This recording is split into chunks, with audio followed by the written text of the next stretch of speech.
जिल्ह्याची खबरबात या बातमीपत्राचे प्रायोजक आहेत Mac care super speciality hospital Ahmednagar.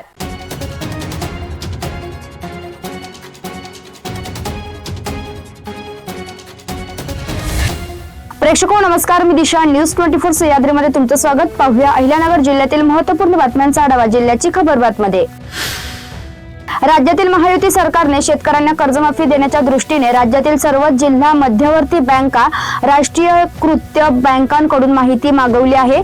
30 September 2025 अखेरच्या थकबाकी दरांसह आर्थिक वर्ष 2020-21 ते 2024-25 या 5 वर्षांमध्ये नियमित कर्ज परतफेड करणाऱ्या अल्प मुदत, मध्यम मुदत आणि दीर्घ मुदत कर्जदारांच्या माहितीचा यात समावेश आहे। या सर्व कर्जदारांची माहिती लवकरच तालुका पातळीवर प्रत्येक बँकेच्या असणाऱ्या TDOच्या पातळीवर तयार ठेवावी। सरकारकडून कर्जमाफी देण्यासाठी पोर्टल तयार करण्यात येणार असून या पोर्टलवर तालुका पातळीवरून ऑनलाईन माहिती भरावी लागणार आहे। संगमनेर तालुक्यातील श्री क्षेत्र निझर्णेश्वरांच्या आध्यात्मिक स्थळी असलेल्या नैसर्गिक संपन्नतेचा उपयोग करून दुर्धेश्वर आणि गोरक्षगड येथे पथदर्शी बिपट सफर प्रकल्प निर्माण होत आहे। त्या दृष्टीने पर्यटकांना आकर्षित करणारा निसर्ग पर्यटन आराखडा तयार करण्याच्या सूचना जलसंपदा तथा पालकमंत्री राधाकृष्ण विखे पाटील यांनी अधिकाऱ्यांना दिल्या। संगमनेर तालुक्यातील दुधेश्वर आणि गोरक्षगड येथे असलेला निसर्ग संपन्नतेचा उपयोग करून बिपट सफर निर्माण करण्यास प्राधान्य देण्यात आले आहे। राहुरी तालुक्यातील वांबोरी येथील मुख्य बाजारपेठेत चोरट्यांनी पुन्हा एकदा धुमाकूळ घातला।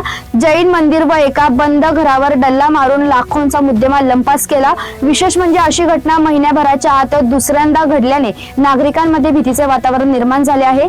या प्रकरणातील 6 जणांची टोळी CCTV कॅमेऱ्यात कैद झाली आहे।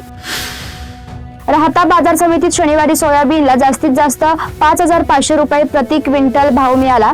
सोयाबीनच्या 4 क्विंटल आवक झाली। सोयाबीनला किमान 5,400 रुपये, जास्तीत जास्त 5,500 रुपये तर सरासरी 5,450 रुपये प्रति क्विंटलला भाव मिळाला। मकाची 2 क्विंटल आवक झाली। मकाला सरासरी 1,600 रुपये भाव प्रति क्विंटल मिळाला।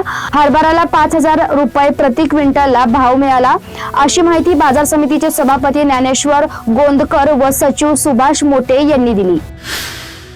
साईबाबा संस्थांमध्ये गेल्या 15 ते 20 वर्षांपासून अत्यंत तुटपुंजा पगारावर राबणाऱ्या कंत्राटी कर्मचाऱ्यांच्या पदरी अद्यापही प्रतीक्षाच उरली आहे। उच्च न्यायालयाने उमादेवी खटल्याच्या धर्तीवर 10 वर्ष सेवा पूर्ण केलेल्या कर्मचाऱ्यांना सेवेत कायम करण्याचे स्पष्ट आदेश देऊन 1.5 वर्ष उलटले तरी संस्था प्रशासनाकडून याची अंमलबजावणी झालेली नाहीये। जिल्ह्याची खबरबातमध्ये घेऊया एक छोटीशी विश्रांती। रोखोक पत्रकारिता, निर्भीड बाणा आणि कणखर भूमिका, महाराष्ट्राचा सखा, सत्याचा पाठीराखा, शब्दांचं सामर्थ्य, विश्वसनीयतेची उंची, न्यूज 24 सह्याद्री। विश्रांतीनंतर तुमचं पुन्हा एकदा स्वागत। पाहूया पुढील बातम्या। समग्र शिक्षा अभियानाअंतर्गत केंद्र सरकारकडून राज्य शासनाला गणवेश, पुस्तके आणि विद्यार्थ्यांचा शैक्षणिक दर्जा उंचावण्यासाठी विविध प्रकारच्या साहित्यांसाठी कोट्यावधीची निधी देण्यात येतो। मात्र त्यानंतरही सरकारी शाळांमधील विद्यार्थ्यांच्या शैक्षणिक गुणवत्तेत अपेक्षेनुसार वाढ दिसून येत नाही। त्यामुळे आता केंद्र सरकारने शाळा आणि विद्यार्थ्यांचे सामाजिक अंकेक्षण करण्याचा निर्णय घेतला आहे। अहिल्यानगर जिल्ह्यातील औद्योगिक क्षेत्राचा सर्वांगीण विकास साधून अधिकाधिक नवीन उद्योग जिल्ह्यात येण्यासाठी अनुकूल वातावरण निर्माण करण्यात यावे। उद्योगांना आवश्यक असलेल्या वीज, पाणी, रस्ते, भूखंड, बँक कर्ज व इतर मूलभूत सुविधा तत्परतेने उपलब्ध करून द्याव्यात। यामुळे मोठ्या प्रमाणात रोजगार निर्मिती होईल। या दृष्टीने उद्योग स्नेही वातावरण निर्माण करण्याचे निर्देश जिल्हाधिकारी डॉक्टर पंकज आशिया यांनी दिले आहे। शेवगाव नगर परिषदेत विषय समितीच्या सभापती निवडणुकीदरम्यान पुन्हा एकदा मोठी राजकीय उलथापालथ झाली। उपनगर अध्यक्ष निवडणुकीनंतर अस्तित्वात आलेली युती काही दिवसातच तुटली असून राष्ट्रवादी काँग्रेस आणि राष्ट्रीय काँग्रेस यांच्यात फाटाफूट झाली आहे। दोन्ही गटातील काही नगरसेवक आणि भाजप एकत्र आल्याने विषय समित्यांवर त्यांचे वर्चस्व प्रस्थापित झाले आहे। नव्या सत्ता समीकरणाचा प्रारंभ झाला आहे। पुणे ग्रामीण पोलिसांच्या स्थानिक गुन्हे शाखा व शिरूर पोलीस ठाण्याच्या पथकाने केलेल्या संयुक्त कारवाईत शिरूर शहरात 1 किलोहून अधिक मेफेड्रोन अंमली पदार्थांसह गॅरेज चालकाला अटक करण्यात आली असून या प्रकरणाला आता वेगळंच वळण लागलं आहे. अटक करण्यात आलेल्या आरोपींचा अहिल्यानगर जिल्हा पोलीस दलातील एका पोलीस कर्मचाऱ्यांशी निकट संबंध असल्याची गंभीर माहिती समोर आल्याने पोलीस खात्यातच खळबळ उडाली आहे. त्या पोलीस कर्मचाऱ्याला चौकशीसाठी पुणे ग्रामीण LCBने मंगळवारी ताब्यात घेतले आहे.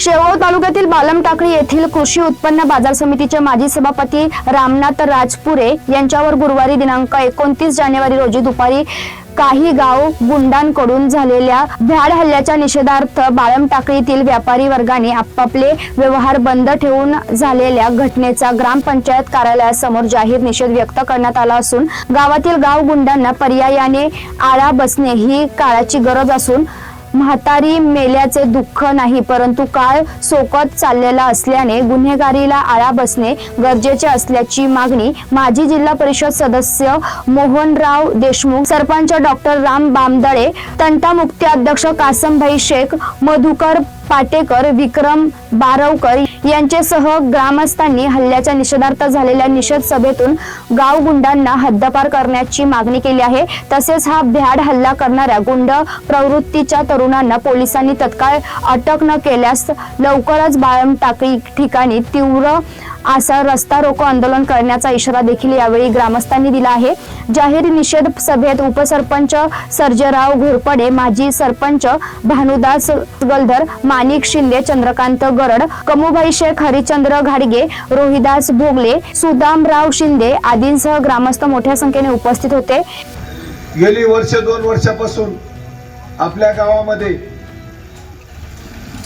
हे बाहेरून आलेला जो नारायण शितोळे आहे हा गुन्हेगारी प्रवृत्तीचा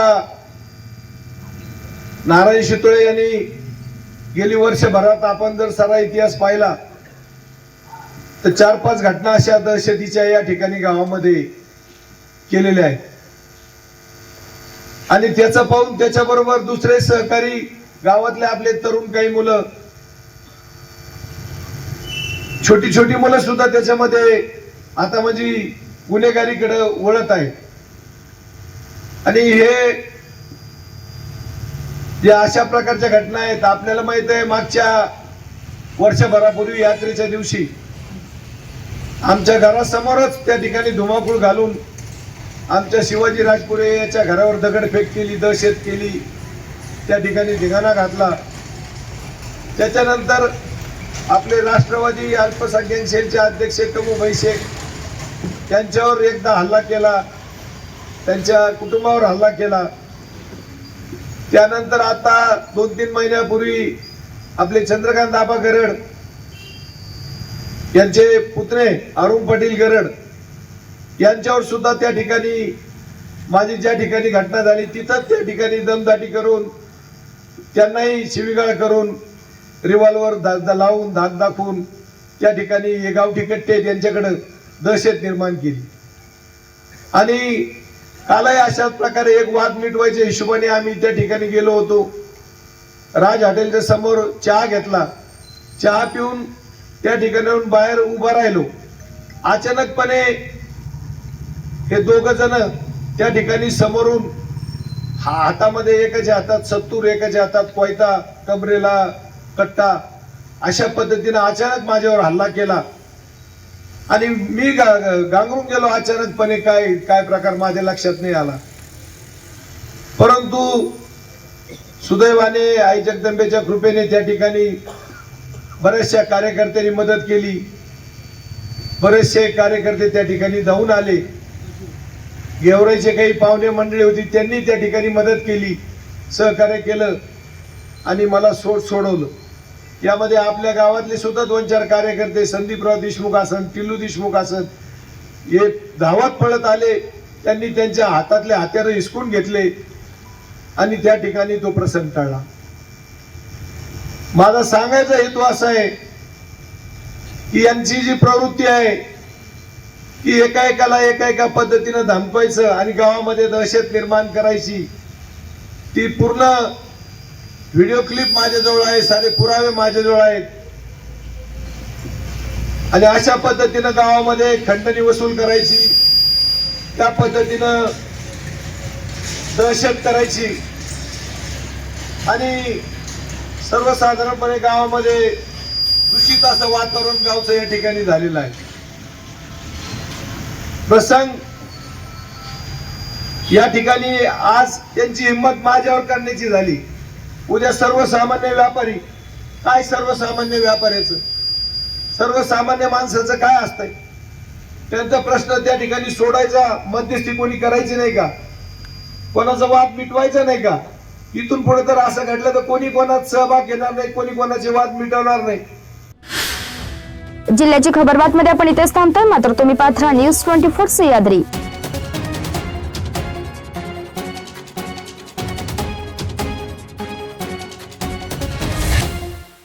जिल्ह्याची खबर बात या बातमीपत्राचे प्रायोजक होते Mac care super speciality hospital, Ahmednagar.